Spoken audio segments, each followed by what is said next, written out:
Hello बच्चों, आप लोग कैसे हैं। आशा है कि आप लोग अच्छे ही होंगे और मन से पढ़ाई लिखाई कर रहे होंगे। आपका वेलकम है स्कूल मैथमेटिक्स क्लासेस में। देखिए, इसके पहले जो हम टॉपिक्स बता रहे थे इंटीग्रेशन में, इंडेफिनिट इंटीग्रेशन में, वो फंडामेंटल्स था और उसमें कुछ फार्मूला बताए थे। वो अब उसका पूरा हो गया है चैप्टर। अब देखिए, आज से हम मेथड ऑफ इंटीग्रेशन में सबसे पहले सब्स्टिट्यूशन मेथड बता रहे हैं कि सब्स्टिट्यूशन मेथड से आगे में हम लोग को यही पढ़ना है और यहाँ पर हम लोग इंटीग्रेशन कैसे निकालते हैं ये पढ़ना हम लोग को है। चलिए शुरू करते हैं बिना समय गंवाए हुए। अब देखिए, इसमें सबसे पहले आपको देखिए इंटीग्रेशन निकालना है। एक थ्योरम के तौर पर है कि इंटीग्रेशन है आपका कि ए एक्स प्लस बी है। इंटीग्रेशन का साइन ए एक्स प्लस बी, इस पर पावर n है और dx है, dx। अब देखिए, यहाँ पर हम लोग एक फार्मूला पढ़े थे कि x पर पावर n, क्योंकि वहाँ हम लोग पढ़े थे कि x पर पावर अगर n है और dx है तो इसका इंटीग्रेट हम लोग कैसे करते थे। तो वहाँ था कि x पर power n plus 1 divided by n plus 1 अब प्लस c, यही हम लोग वहाँ देखे थे। अब यहाँ देखिए, यहाँ क्या है कि वहाँ जो हम लोग देखे थे तो इंटीग्रेशन जो निकालते थे कि एक्स स्क्वायर का एक्स क्यू का जो भी मन वहाँ निकाले हैं, लेकिन यहाँ हम लोग क्या करेंगे कि कुछ सब्स्टिट्यूशन वाला मेथड हम लोग क्या करेंगे, उसका हम लोग यहाँ यूज करेंगे। अब उसके बाद हम लोग यहाँ इंटीग्रेट करेंगे। ये तो यही इंटीग्रेट करेंगे। तो यहाँ देखिए करना क्या यही है कि अब यहाँ पर मान लीजिए कि एक्स स्क्वायर है, एक्स 5 है या और भी कुछ वैल्यू है, तो उसका हम इंटीग्रेशन या एक्स प्लस 7 है या 5 है, उस पर पावर आपका स्क्वायर है, तो हम लोग वहाँ कुछ मानते नहीं थे, पुट नहीं करते थे, डायरेक्ट उसको हम लोग इंटीग्रेट कर लेते थे। लेकिन यहाँ हम लोग क्या करेंगे कि यहाँ जो हम लोग को करना है, इसमें सबसे पहले ये करेंगे कि अब जो ए एक्स प्लस बी ये जो फंक्शन है, अब इसके हम लोग सबसे पहले क्या करेंगे कि इसमें लिखेंगे put A X plus B equal to, मान लीजिए हम जेड मान लेते हैं, कुछ भी आप मान लीजिए, टी मान लीजिए, जेड मान लीजिए, जो भी मानना आप मान लीजिए कि A X plus B equal to Z है। अब देखिए, इसको हम लोग बोथ साइड डिफ्रेंशिएट करेंगे। बोथ साइड क्या करेंगे, डिफ्रेंशिएट करेंगे। तो ए एक्स प्लस बी को डिफ्रेंशिएट करेंगे तो यहाँ ए एक्स है तो ए हो जाएगा, एक्स का 1 होता है, कांस्टेंट टर्म का 0 होता है, तो ए एक्स प्लस बी और डी एक्स भी हो जाएगा। और इधर क्या आपको होगा, बोथ साइड डिफ्रेंशिएट करते ये आपका डी जेड हो जाएगा। तो यहाँ से मिलेगा क्या, हम डी एक्स का देखिए, यहाँ से हम लोग क्या करते हैं कि डी एक्स का वैल्यू निकाल लेते हैं। तो डी एक्स इक्वल टू हो जाएगा 1/a डी जेड हो जाएगा। अब देखिए, यहाँ हम लोग dx का वैल्यू इसलिए निकालते हैं कि अब यहाँ जो हम लोग माने हैं वो z है और z के रिस्पेक्ट में भी हम लोग डिफ्रेंशिएट किए हैं। तो यहाँ हमको dx का वैल्यू चाहिए। जब इसके बराबर हम देखिए यहाँ लिखेंगे, जब इंटीग्रेशन ax प्लस बी पर पावर आपका n है तो ax plus B equal to क्या मान के हम पुट क्या किए हैं, z, तो ये z पर पावर n हो जाएगा। तो अब यहाँ dx नहीं होगा, इसीलिए हम लोग क्या करते हैं कि dx का वैल्यू निकाल लेते हैं। तो dx का वैल्यू क्या है, 1/a और dz है कितना बराबर, dx बराबर, तो हम यहाँ बैठा देंगे, मल्टीप्लाई भी लिख सकते हैं कि 1/a और यहाँ क्या हो जाएगा आपका dz हो जाएगा। अब देखिए, तो कांस्टेंट टर्म है, इसको हम बाहर कर लेते हैं कि 1/a ये हो जाएगा, z पर पावर आपका n होगा और ये हो जाएगा आपका dz। अब देखिए, इसको इंटीग्रेट करेंगे तो x पर पावर n ही जैसा हो गया, तो ये 1/, देखिए वही हम काम वही करते हैं, हम लोग आना हम यहीं पर आ गए, x पर पावर n dx था, यहाँ z पर पावर n dz है, तो इसका क्या होगा, तो z पर पावर आपका n प्लस 1 और यहाँ भी n प्लस 1 होगा, अब प्लस c हो जाएगा। और ये काम ये होता है, यहाँ लिख सकते हैं कि where n is not equal to -1 होगा, इसलिए कि डिनोमिनेटर अगर -1 रहेगा तो इसको क्या करेगा, नॉट डिफाइन कर देगा। तो इसीलिए ये मीन इंग्लिश में अगर नॉट डिफाइन हो जाएगा तो इसलिए हम यहाँ लिख देते हैं कि n जो है वो -1 के बराबर आपका नहीं है। अब देखिए, यहाँ पर हम लोग क्या करेंगे, 1/a और z का देखिए जो वैल्यू पुट किए थे, z का वैल्यू मेरा क्या था, ax प्लस बी और फिर पावर आपका क्या हो जाएगा n+1 डिवाइडेड बाई n+1 अब +c। यही काम देखिए हम लोग को करना है, यही चीज़ हमको करके निकालना है, मतलब यही सब्स्टिट्यूशन करेंगे तो मेन यहाँ यही काम होता है कि ax + b = z देखिए पुट किए। तो ये जैसे हम लोग अकॉर्डिंग टू क्वेश्चन देखते हैं, इसे वहाँ देखिए निकालते थे हम लोग सिंपली क्या sin x का cos x का, तो यहाँ sin x cos x नहीं रहेगा, जो डिग्री x है उसके स्थान पर कुछ और चीज़ रहेगा। इसे एक और देखिए दिखाते हैं। एक तो ये हो गया, नंबर उसको 1 देते हैं, तो आगे में कहीं थ्योरम लिखा हुआ कि थ्योरम नंबर 1, तो लिख सकते हैं कि ये आपका थ्योरम नंबर 1 था, मतलब थ्योरम के रूप में इसको देखा गया कि थ्योरम है, थ्योरम के इसको तो थ्योरम कहते हैं कि भाई ये थ्योरम है। अब देखिए यहाँ पर और क्या है आपका थ्योरम है। चलिए एक इसी में और क्या देते हैं, ये तो अलजेब्राइक था, अब इसी में हम लोग कुछ ट्रिगोनोमेट्रिकल देखते हैं, इसको इरेज कर लेते हैं। अब देखिए ट्रिगोनोमेट्री में हमसे वहाँ हम लोग ट्रिगोनोमेट्रिकल फंक्शन जो देख रहे थे, तो वहाँ होता था कि sin x cos x, अगर मान लीजिए sin 2x है, sin 3x है, या उसकी जगह पर कुछ और है 5x + 4 है, तो उसका हम लोग कैसे निकालेंगे। चलिए अगर हम लोग थ्योरम नंबर इसको 2 कर देते हैं, इसको हम लोग थ्योरम नंबर 2 कर लेते हैं। देखिए दिखाते हैं एक सिंपल सा, कॉस है इंटीग्रेशन कॉस ax + b है, चलिए x + b ही लेकर चलते हैं। आइए dx है, अब इसका हमको इंटीग्रेट करना है, तो कॉस का हम लोग जानते हैं कि इंटीग्रेशन क्या होता है, कॉस x dx = आपका होता है sin x होता है। तो यहाँ पर तो वो काम होगा नहीं कि चलिए भाई ठीक है कॉस x का जैसे निकालते थे वैसे निकाल देते हैं कि भाई कॉस है और कॉस का हम लोग इसका, तो कॉस वहाँ x का साइन x + c होता था, तो यहाँ a + b है, तो इसको मैं सही साइन ax + b और +c कर दें तो गलत हो जाता है। तो इसमें हम लोग करते क्या है कि फिर वही जिसे हम वहाँ किए थे कि यहाँ भी हम लोग पुट करेंगे कि पुट ये ax + b है = z मान लेंगे। अब इसको बोथ साइड डिफ्रेंशिएट करेंगे तो फिर वही चीज़ यहाँ भी हो जाएगा, तो ये हो जाएगा a dx आपका हो जाएगा, a dx हो जाएगा = यहाँ हो जाएगा आपका dz हो जाएगा, यहाँ आपका ये मिलेगा। अब देखिए इसको हम फिर यहाँ से dx का वैल्यू निकाल लेंगे, तो dx का वैल्यू निकालेंगे तो 1/a हो जाएगा और ये आपका हो जाएगा dz हो जाएगा। चलिए अब देखिए इंटीग्रेट करना है, तो ये हो जाएगा आपका cos, अब ax + b = z मान लिए हैं, अब मल्टीप्लाई dx का वैल्यू है 1/a dz है। अब 1/a को बाहर कर लीजिए आप, ये तो कांस्टेंट टर्म है, तो ये cos z हो जाएगा और यहाँ आपको मिलेगा dz मिलेगा। अब देखिए cos, अब देखिए अब यहाँ अब से पहले हम लोग cos x का निकालते थे, तो अब ये cos z हो गया, cos z dz हो गया, तो cos x का होता था sin x, तो 1/a हो जाएगा और यहाँ आपको मिलेगा sin z +c। अब z का वैल्यू बैठा देते हैं, तो 1/a हो जाएगा sin आपका x + b हो जाएगा, z का वैल्यू x + b अब +c। देखिए इसका इंटीग्रेशन यही हुआ कि 1/a sin ax + b +c, तो यही इस तरह से हम लोग इसको कैलकुलेट करते हैं, निकालते हैं। चलिए यही इसमें 2 पढ़ना है, फिर जैसे जैसे वहाँ इसका कुछ विशेष आएगा तो हम आपको वहाँ बताएंगे कि हम यहाँ क्या यूज कर रहे हैं। तो यही है सब्स्टिट्यूशन मेथड और इसी तरह से हम उसको इंटीग्रेट करते हैं। फिर इसमें कुछ क्वेश्चन देखते हैं, पहले कुछ सिंपल कुछ क्वेश्चन देखते हैं। इसी में देखिए क्वेश्चन नंबर 1 देखते हैं, चलिए इसको इरेज कर लेते हैं सबको। ये क्वेश्चन नंबर 1 देखिए, इसमें एक सिंपल सा क्वेश्चन देखते हैं। अब इसे मान हमको क्वेश्चन नंबर 1 है वो इंटीग्रेट करना है।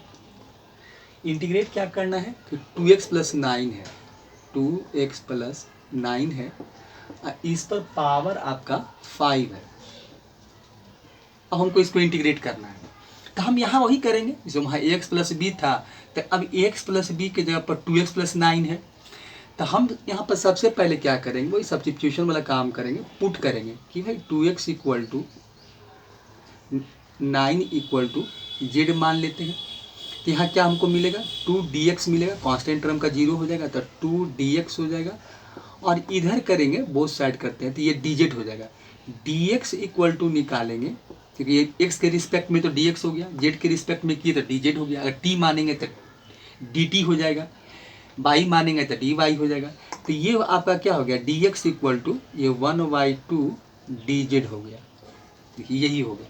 अब हम लोग कुछ नहीं करेंगे, पुट कर देंगे। तो इंटीग्रेशन क्या है, इतना बराबर आप जेड मान लिए हैं, तो ये हो जाएगा जेड पर पावर 5 और मल्टीप्लाई डी एक्स का वैल्यू क्या है 1/2, ये हो जाएगा डी जेड। अब इसका 1/2 को बाहर निकाल लेते हैं, तो ये हो जाएगा जेड पर पावर 5 डी जेड। अब इसको हम लोग कैलकुलेट कर लेते हैं, इंटीग्रेशन निकाल देते हैं। तो जेड पर पावर 5 + 1 और नीचे भी हो जाएगा 5 + 1 अब प्लस सी। तो ये हो जाएगा 1/2 आपका। जेड का देखिए वैल्यू क्या था आपका 2x + 9 पर पावर आपका हो जाएगा 6 हो जाएगा, और नीचे भी क्या हो जाएगा 6 हो जाएगा। तो इसको हम मल्टीप्लाई कर लेते हैं, तो इसका फाइनली जो आंसर आएगा 2x + 9 पर पावर 6 अब प्लस सी कर देते हैं बाई 12 अब प्लस सी। देखिए तो यही इसमें हम लोग इस तरह से वैल्यू हम लोग कैलकुलेट करते हैं, मतलब इंटीग्रेट कर लेते हैं। तो इसमें यही चीज़ हम लोग तो सब्स्टिट्यूशन मेथड में इसी को यहाँ पर इसी को ध्यान दिया जाता है, और इस तरह से हम लोग वैल्यू निकालते हैं और इसको बनाते हैं। तो इस तरह से काम करेंगे। चलिए और इसमें आगे क्वेश्चन देखते हैं। क्वेश्चन नंबर 1 था, अब आगे और भी क्वेश्चन देखिए। अब इसमें कुछ दूसरा टाइप का क्वेश्चन देखते हैं, इसको इरेज कर देते हैं। क्वेश्चन नंबर 2, बस यही देखते रहना है आपको। फंक्शन देखिए, जहाँ देखेंगे वहाँ बताएंगे कि कैसे हम लोग क्या पुट करते हैं। चलिए एक देखिए क्वेश्चन है, क्वेश्चन नंबर आपका देखिए 2, ये थ्योरम आप इसको ही हटा देते हैं। क्वेश्चन नंबर 2, क्वेश्चन नंबर 2 क्या है, इंटीग्रेट करना है। ये 1y आपका √3 - 4x है, और यहाँ आपका dx है। इसी को इंटीग्रेट करना है, इसी को हमको इंटीग्रेट करना है। चलिए इंटीग्रेट करते हैं। देखिए यहाँ भी हम लोग वही करेंगे। हम लोग करेंगे क्या कि 3 - 4x यही इसी को पुट कर लेंगे। अब यहाँ एक ही फंक्शन ही है, तो इसको हम लोग क्या करेंगे 3 - 4x = जेड मान लेंगे। अब कुछ भी मान सकते हैं, टी मान सकते हैं, जो मानना है मान लें, हम जेड मानते हैं। अब इसको डिफ्रेंशिएट करेंगे तो 3 का तो 0 हो जाएगा, तो -4 dx = आपका डी जेड हो जाएगा। अब देखिए dx का वैल्यू निकाल लेते हैं, तो dx = हो जाएगा -1/4 डी जेड हो जाएगा। अब देखिए वैल्यू का निकाल लिए। अब यहाँ पर क्या हो जाएगा कि 1y और ये क्या माने 3, तो ये √z हो जाएगा, √z। और -4 को हम देखिए बाहर निकले, कांस्टेंट वैल्यू है, तो इसको बाहर ही लिख देते हैं। और यहाँ पर लिख देते हैं dx का वैल्यू बैठा है, तो इसको हम डायरेक्ट -4 को उधर कर लिए। अब देखिए ये आया वैल्यू। अब इसको और हम क्या कर सकते हैं, तो -1/4 है, अब 1/z है। अब 1/√z है, तो इसको हम ये भी लिख सकते हैं, z पर पावर 1/2 लिख सकते हैं, और ये आपका dz है। ये उसको ऊपर ले जाएंगे तो पावर माइनस हो जाएगा, तो -1/4 ये वैल्यू आपको मिलेगा इंटीग्रेशन। तो z पर पावर आपका -1/2 dz हो जाएगा। अब इसी को कैलकुलेट कर लेते हैं, अब तो आसान हो गया। तो ये -1/4 यहाँ हो जाएगा, और ये हो जाएगा z पर पावर -1/2 और +1, और नीचे भी हो जाएगा -1/2 और +1। अब देखिए इसको कैलकुलेट करेंगे तो क्या हमको मिलेगा, तो कैलकुलेट करेंगे तो -1/4 तो रहेगा ही, और ये 2 हो जाएगा, सब्ट्रैक्ट करेंगे तो z पर पावर आपका 1/2 हो जाएगा, और नीचे भी क्या आ जाएगा 1/2 ही मिलेगा। अब +c भी जोड़ते चलेंगे, इंडेफिनिट इंटीग्रेशन निकाल रहे हैं हम लोग, तो प्लस आपका c हो जाएगा। अब देखिए ये वैल्यू ऊपर चला जाएगा 1/2, तो ये हो जाएगा आपका, तो ये हो जाएगा -2/4, और z पर पावर आपका 1/2, ये तो ऊपर ही भेज दिए इसको। अब ये कट जाएगा, 2 × 2 = 4 हो जाएगा, तो -1/2। देखिए z का वैल्यू आपका क्या था, तो z का वैल्यू आपका है, z का वैल्यू है 3 - 4x पावर 1/2 अब प्लस सी, इसको रूट में भी लिख सकते हैं 1/2 माइनस रूट अंडर कर लीजिए 3 माइनस 4x अब प्लस सी, यही इसका देखिए आंसर हो गया। इस तरह से हम लोग इसका वैल्यू कैलकुलेट करते हैं और इसका आंसर मैंने निकालते हैं, मैंने इसका हम लोग कैलकुलेट करके ऐसे ही निकालते हैं, तो यही इसका आंसर हो गया। चलिए अब आगे क्वेश्चन देखते हैं। अब देखिए एक और भी सिंपल क्वेश्चन देखते हैं, एक क्वेश्चन नंबर 3 देखिए। अब मान लीजिए कि इस प्रकार का क्वेश्चन है, एक्सपोनेंशियल फंक्शन है जैसे कि e पर पावर आपका 2x माइनस 1 है। कुछ सिंपल क्वेश्चन एक दो देख लेते हैं और dx निकालना है। देखिए ex इंटीग्रेशन ex dx का ex ही होता है, ex प्लस सी होता है। तो यहाँ देखिए क्या है 2x माइनस 1 है, तो यहाँ पर हम लोग क्या करेंगे कि कुछ नहीं 2x माइनस 1 को पुट कर लेंगे। देखिए कुछ नहीं करना है, बहुत आसान है। यहाँ पर 2x ex की जगह पर क्या है 2x माइनस 1 है, तो 2x माइनस 1 इक्वल टू हम जेड मान लेते हैं और इसको डिफ्रेंशिएट कर देते हैं बोथ साइड, तो ये 2 dx हो जाएगा, 1 का तो 0 हो जाएगा, तो 2 dx इक्वल टू dz हो जाएगा। dx का वैल्यू निकाल लीजिए, तो 1/2 आपका dz हो जाएगा dz। अब उसके बाद क्या करेंगे, वैल्यू को पुट कर देंगे, रख देंगे यहाँ पर, तो e पर पावर आपका z हो जाएगा और dx का वैल्यू है तो इसको 1/2 को हम ही लिख देते हैं और ये हो जाएगा dz। अब कुछ नहीं करें, अब देखिए ex का क्या ex ही होता है, तो ये 1/2 हो जाएगा और e पर पावर z अब प्लस सी हो जाएगा। देखिए यही इसका वैल्यू मिलेगा। अब हम लोग क्या करेंगे, वैल्यू बैठा देंगे। अब इसका हम लोग क्या करना, वैल्यू बैठा देना, आंसर लिख देना, तो ये हो जाएगा आपका देखिए 1/2 हो जाएगा, तो 1/2 और e पर पावर जो आपका है 2x माइनस 1 अब प्लस सी, यही देखिए इसका आंसर होगा, यही इसका आंसर आएगा।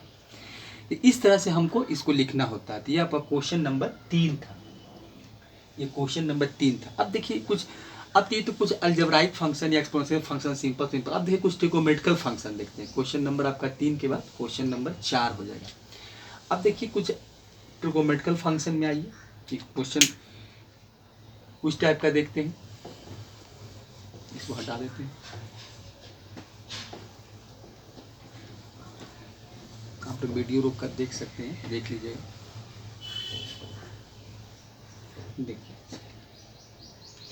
देखिए क्वेश्चन देखते हैं, क्वेश्चन नंबर 4, इंटीग्रेशन निकालना है साइन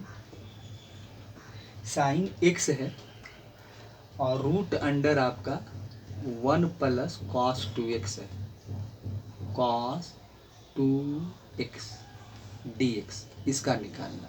अब हमको इसका इंटीग्रेट करना है। ठीक है, तो इसमें सबसे पहले हम लोग क्या कर लेते हैं कि cos 2x का 1 प्लस कॉस 2x का ट्रिकोमेट्री में फार्मूला होता है, तो ये हम इसको यहाँ यूज कर लेते हैं। सबसे पहले यही करते हैं, इसको थोड़ा सिंप्लीफाई कर लेते हैं। ये हो जाएगा साइन x और ये इसका फार्मूला क्या होता है, ये आपका होता है 2 कॉस स्क्वायर x होता है। इसका जो फार्मूला होगा वो 2 क्या हो जाएगा, 2 कॉस स्क्वायर x हो जाएगा, कॉस स्क्वायर x ये dx हो जाएगा। अब देखिए यहाँ 2 है तो 2 का तो रूट होगा नहीं, तो कॉस स्क्वायर x है तो इसको रूट से बाहर निकल जाएगा, तो रूट 2 आपका अंदर ही रह जाएगा, ये रूट में ही रह जाएगा। तो साइन x और मल्टीप्लाई, देखिए यहाँ थोड़ा मल्टीप्लाई लिख देते हैं, तो ये रूट 2 हो जाएगा और कॉस स्क्वायर x ये बाहर निकल जाएगा, तो ये कॉस x हो जाएगा सिर्फ, क्योंकि स्क्वायर भी है रूट भी है, तो ये बाहर निकल गया। अब रूट 2 को हम लोग, ये कांस्टेंट वैल्यू है, इसको बाहर निकाल लेते हैं, तो यहाँ हमको क्या मिला, साइन x मिला और कॉस आपका x dx मिला। देखिए यही हमको वैल्यू मिला। अब देखिए हम यहाँ क्या करते हैं कि sine x equal to put कर देते हैं, किसी में दोनों किसी एक को। अब देखिए हम पुट क्या करते हैं कि पुट यहाँ पर साइन x इक्वल टू मान लेते हैं कि ये भाई z है, इसका dc निकालेंगे, तो ये हो जाएगा साइन का होता है cos x और फिर साथ में आपका dx भी हो जाएगा और ये हो जाएगा आपका dz। अब देखिए cos dx equal to dz है, तो बैठा देते हैं, कुछ नहीं करना है, बैठा दीजिए, अब तो मेरा काम हो गया। तो साइन x को हम z मान ले हैं, तो ये z हो गया। cos dx इक्वल टू आपका dz है, तो ये dz हो गया। अब z का तो जेड कैसे एक्स का निकालते थे, एक्स से डी एक्स का, तो पावर 1 है तो स्क्वायर हो जाएगा, 1 + 1 2 हो जाएगा, तो ये हो जाएगा Z²/2 हो जाएगा, अब प्लस सी हो जाएगा। अब देखिए जेड को हम क्या मान के चल रहे हैं, साइन मान के, तो ये आपका पुट किए थे साइन, तो ये √2 हो जाएगा, ये आपका sin² x हो जाएगा और बाई आपका 2 हो जाएगा, अब प्लस सी। अब देखिए इसको हम कुछ और भी आगे कैलकुलेट कर सकते हैं, कहीं कहीं ये कैलकुलेट लोग करते हैं कि √2 और 2 है, तो थोड़ा सा इसको रेशनलाइज कर लीजिए, या तो और भी तरीका है कि 1/2 इस पर पावर 1 है, ये भी कर सकते हैं। रेशनलाइज नहीं करना चाहते हैं तो आप ऐसे भी कर सकते हैं, दिखाते हैं आपको कि मान लीजिए कि √2 है आपका, √2 है अब बाई 2 है, तो इस पर पावर कितना हो जाएगा, इसको हटाइएगा तो पावर 1/2 होगा, और यहाँ पावर ये 1 होता है, तो दोनों का बेस इक्वल है, पावर सब्ट्रैक्ट हो जाएगा, तो क्या हो जाएगा 2 पर पावर 1/2 और -1 हो जाएगा, तो दोनों का बेस इक्वल है, डिवाइड में है, तो आप इसका क्या कीजिएगा, आप इसको सब्ट्रैक्ट कीजिएगा, तो ये हो जाएगा 2 पर पावर, ये आपका 2 -1/2 हो जाएगा। देखिए दिखाते हैं, ये एलसीएम लेंगे तो 2 हो जाएगा, तो 1 माइनस ये 2, तो 2 पर पावर कितना आ गया -1/2, तो -1/2 है तो इसको प्लस में लिख लीजिए, तो ये 2 पर पावर 1/2 हो गया, तो 1/2 को आप क्या लिखेंगे, √2 लिख सकते हैं, तो ये कर लेते हैं लोग, और नहीं तो फिर रेशनलाइज कर लीजिए, √2 से ऊपर नीचे मल्टीप्लाई कर दीजिए। एक तरीका ये भी है, एक तरीका ये भी है कि आपका √2/2 को हम लोग 1/√2 लिख सकते हैं, और नहीं तो इसको रेशनलाइज कर लीजिए। रेशनलाइज करने का मतलब ये है कि √2 से आप ऊपर नीचे डिवाइड कर लीजिए, √2 से मल्टीप्लाई कर दीजिए और √2 से डिवाइड भी कर लीजिए, मतलब ये काम कीजिए। इसे √2 है अब बाई 2 है, तो हम इसमें क्या करते हैं कि √2 से ऊपर भी मल्टीप्लाई कर देते हैं और √2 से नीचे, तो कोई वैल्यू में कोई फर्क नहीं पड़ेगा, तो ये हो जाएगा √2 × √2, तो ये हो जाएगा √4 हो जाएगा, क्योंकि दोनों का डिग्री एक है, आइए हो जाएगा आपका 2√2 हो जाएगा, तो क्या मिलेगा आपको, तो यहाँ से वैल्यू आपको क्या मिला, तो √4 का 2 होता है और ये 2√2 हो गया, 2 कट गया, क्या मिला आपको 1/√2, तो आप जैसे निकालना वैसे निकालिए। तो यहाँ इसका वैल्यू क्या हमको मिला, 1/√2 हो गया, 1 आपका √2 हो गया, और ये हो गया sin² x/, 2 का तो हो ही गया, तो 2 तो इसका काम खत्म हो गया, 2 नहीं रहेगा, अब प्लस सी, यही इसका आंसर होगा। तो ये सब देखिए अभी बेसिक चीज़ है, इसलिए बता रहे हैं कि आगे फिर इसकी ये सब की बहुत ज़रूरत पड़ती है, तो इसीलिए हम यहाँ पर आपको याद दिला रहे हैं। ऐसे तो आप ये सब काम किए होंगे, लेकिन चलिए फिर भी बता देते हैं कि इस तरह से हम इसको सॉल्व करते हैं। तो इसका इंटीग्रेशन देखिए निकल गया, ये हो गया 1/√2 sin² x + c हो गया, यही देखिए करना है। चलिए क्वेश्चन नंबर 5 देखते हैं, 4 हो गया, मिटा देते हैं सबको। क्वेश्चन नंबर 5 देखिए, क्वेश्चन नंबर आप 5 देखिए। क्वेश्चन नंबर 5 में देखिए क्या है आपका, क्वेश्चन नंबर 5, क्वेश्चन नंबर 5 में क्या है, इंटीग्रेशन साइन आपका है, क्वेश्चन नंबर 5 में साइन, चलिए ब्रैकेट है 2 tan इनवर्स x है, और डिवाइडेड बाई आपका है 1 + x² है, और ये आपका है dx है। देखिए ये करना है, अब देखिए इसको हमको इंटीग्रेट करना है, तो हम देखिए यही यहाँ पर किसको पुट करें, हम किसका पुट करके हम लेके चलें। देखिए तो अगर हम 2 sin इनवर्स, जो 2 tan इनवर्स x है, अगर इसको हम z मान ले तो इसका dc निकालेंगे तो हमको क्या मिल जाएगा, अगर tan इनवर्स x का dc निकालेंगे तो 1/x² हो जाएगा। यही सब चीज़ को थोड़ा ध्यान दिया जाता है कि हम लोग किसको पुट करें। देखिए तब इसमें करते क्या है कि हम पुट, इसमें हम क्या करते हैं कि 2 tan इनवर्स x को 2 को भी लेके चलते हैं, चाहे 2 को छोड़ भी सकते हैं, 2 को आप लेके चल सकते हैं, तो 2 को भी हम साथ ले लेते हैं, मतलब इसमें हम इसको इंक्लूड कर लेते हैं।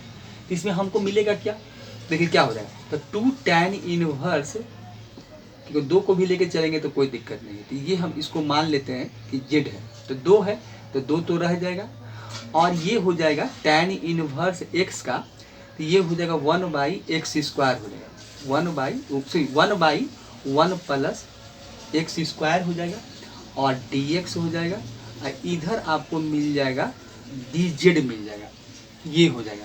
तो ये वैल्यू तो 2 को तो उधर आप ले जा सकते हैं। तो यहाँ से वैल्यू क्या मिला हमको, one by one plus X square dx equal to, ये 2 को इधर ले आते हैं तो 1/2 हो जाएगा और ये आपका देखिए dz हो जाएगा। देखिए तो इससे फ़ायदा हमको क्या हो गया कि देखिए 1/, यहाँ देखा जाए तो 1/1 plus X square dx equal to 1/2 dz मिल गया। तो हमको फायदा ना। अब देखिए ये पूरे वैल्यू को हम क्या z मान लिए, तो अगर इसको हम यहाँ पुट करें तो ये तो सिंपली हमको क्या मिलेगा, साइन z हो गया और 1/2 है तो 1/2 तो कांस्टेंट है, बाहर रख देते हैं अभी। अब देखिए यहाँ आपको 1 divide by 1 plus X square dx equal to क्या है आपका, देखिए यही पूरा वैल्यू आपका, ये पूरा वैल्यू क्या था 1/2 dz था। तो 1/2 को तो बाहर रख दिए और यहाँ पर लिख देंगे सिर्फ dz लिख देंगे। देखिए यही होगा आपका। अब देखिए साइन z का निकालना है तो साइन z का माइनस कॉस z हो जाएगा, तो माइनस आपका 1/2 हो जाएगा और ये हो जाएगा कॉस z अब प्लस c हो जाएगा। अब इसका वैल्यू बैठा दे z का, तो -1/2 हो जाएगा कॉस, और z का वैल्यू क्या था आपका 2 tan इनवर्स x था, अब प्लस c। यही देखिए आंसर हो गया। तो यही इसका आंसर हो गया क्वेश्चन नंबर 5 का। देखिए यही हम इसका आंसर निकालें। तो इस तरह से हम लोग इसको क्या कर दिए, सॉल्व कर दिए। यही चलिए इसी तरह से देखिए हम लोग जब क्वेश्चन को देखते हैं तो पहले ही हम सोच लेते हैं कि हमको किसको पुट करना है, किसको पुट करेंगे तो मेरा इंटीग्रेशन आसान हो जाएगा और हम इसको इंटीग्रेट कर पाएंगे। तो यही इसी चीज़ को हम लोग ध्यान में रखते हुए काम करते हैं और इस तरह से हम लोग वैल्यू निकालते हैं। चलिए अब देखिए क्वेश्चन नंबर 6 देखते हैं। क्वेश्चन नंबर 6 क्या है, देखिए क्वेश्चन नंबर 6 देखते हैं। देखिए 6 देखते हैं। देखिए 6 में क्या करना है आपको, इंटीग्रेट करना है। इसमें इंटीग्रेट क्या करना है आपको देखिए दिखाते हैं, क्वेश्चन लिखते हैं। ये क्वेश्चन है आपका x प्लस 1 और है आपका x प्लस log x का स्क्वायर है और डिवाइडेड बाई आपका x है, यही करना है और dx है। इसी को हमको निकालना है। क्वेश्चन नंबर 6 देखिए यही है। अब देखिए हम लोग यहाँ क्या करेंगे, अब देखिए x प्लस 1 है, x प्लस log x का होल स्क्वायर है, अब बाई x है, dx है। तो यहाँ देखिए हम लोग क्या करेंगे, इसको हम लोग कैसे निकालेंगे।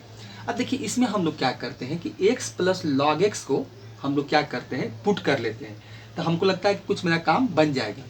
तो यहाँ पर हम लोग पुट करके आप देख सकते हैं, अब मान लें कि नहीं हुआ तो नहीं हुआ तो फिर दोबारा सोचेंगे भाई क्या करना है इसमें। ठीक है कुछ ऐसा पुट कर दिए कि हमको वैल्यू नहीं मिल पाया, तो नहीं मिलेगा तो फिर क्या करेंगे, फिर उसको देखेंगे कि आगे हमको क्या करना है, फिर तो उसको चेंज करेंगे।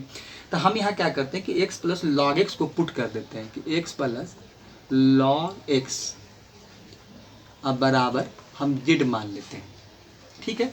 अब देखिए इसमें क्या करेंगे कि अब इसका DC निकालेंगे तो x का 1 होता है, log x का 1/x होता है, ये हो जाएगा और dx हो जाएगा और इक्वल टू आपको मिलेगा dz मिलेगा। अब देखिए इसको थोड़ा सा LCM ले लेते हैं तो LCM इसका x हो जाएगा, तो ये क्या मिलेगा आपको x प्लस 1 ये हो जाएगा और dx हो जाएगा और ये हो जाएगा आपका dz। अब देखिए एक चीज़ देख रहे हैं क्या मिल गया, x प्लस 1/x और dx। देखिए इतना बराबर हम वैल्यू निकाल लिए, इतना बराबर मेरा वैल्यू dz। अब खाली इसका बच गया, इसको तो हम पुट कर ही देंगे। तो ये हो जाएगा आपका z का स्क्वायर, क्योंकि इतना बराबर हम z मानेंगे z स्क्वायर। अब बाकी x प्लस 1/x और dx का वैल्यू मेरा क्या है dz है। देखिए बैठा दिए। अब इसका कुछ नहीं करना है तो इसका तो आसान हो गया, ये हो जाएगा 2 + 1 3 हो जाएगा, अब बाई 3 हो जाएगा, अब प्लस c। अब जो माने बैठा देते हैं तो ये हो जाएगा x प्लस log x हो जाएगा, log x का अब पावर q हो जाएगा और नीचे आपका 3 हो जाएगा, अब प्लस c हो गया। देखिए यही आंसर आ गया। ये क्वेश्चन नंबर आपका 6 था, ये आपका क्वेश्चन नंबर 6 तक देखिए हम इस तरह से क्वेश्चन को निकालते हैं। तो इस तरह से करते हैं और हम लोग कैलकुलेट कर लेते हैं। चलिए एक देखिए, एक क्वेश्चन और दिखाते हैं। क्वेश्चन नंबर 7 देखिए, ये तो 6 था, अब देखिए क्वेश्चन नंबर 7 बनाते हैं। 6 था, अब देखिए 7 लिखिए क्या है। क्वेश्चन नंबर अब 7 देखिए,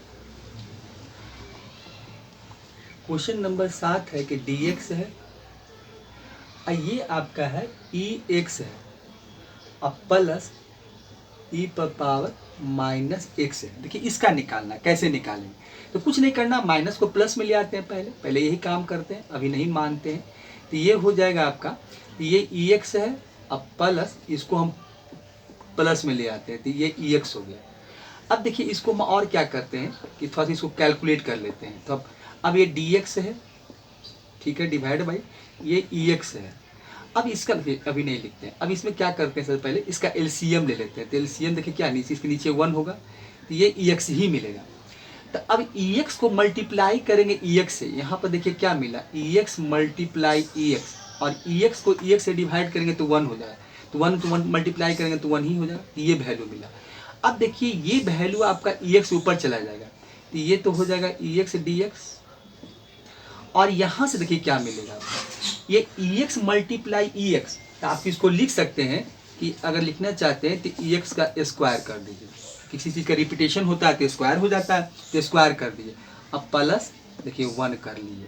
अब हम क्या करते हैं, कुछ नहीं करेंगे, ex इक्वल टू ही पुट कर देते हैं, ex इक्वल टू, अब z मान लीजिए, देखिए z हो गया।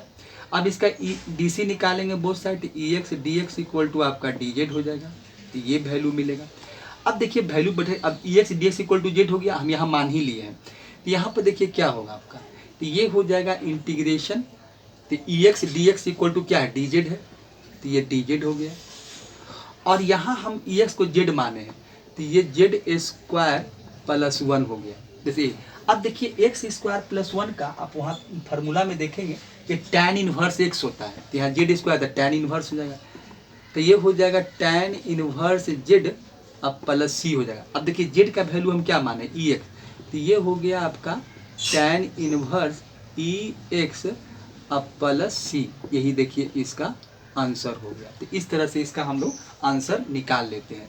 तो इस तरह से क्वेश्चन क्या हो जाता है, मेरा क्वेश्चन थोड़ा सा आसान हो जाता है। ये मेथड जो बताया गया है क्वेश्चन को आसान करने के लिए बताया गया है कि आप इस तरह से बनाएंगे तो आपका जो क्वेश्चन है वो थोड़ा सा कॉम्प्लिकेटेड क्वेश्चन होता है, या हमको लगता है कि भाई इसका हम इंटीग्रेट कैसे निकालेंगे, इसको कैसे हम इंटीग्रेट करें, तो ये एक मेथड है और इस मेथड से हम लोग इसको निकालते हैं। तो इस प्रकार से हम लोग काम कर लेते हैं और इस प्रकार से क्वेश्चन को सॉल्व करने का एक तरीका है कि कैसे हम लोग क्वेश्चन को सॉल्व करते हैं। अब देखिए इसके फिर आगे क्वेश्चन देखते हैं, ये क्वेश्चन नंबर आपका 7 था। अब क्वेश्चन आगे देखते हैं कि आगे, चलिए इसी प्रकार से हम लोग क्वेश्चन को निकालते हैं। क्वेश्चन नंबर 7 था, क्वेश्चन नंबर 8 देख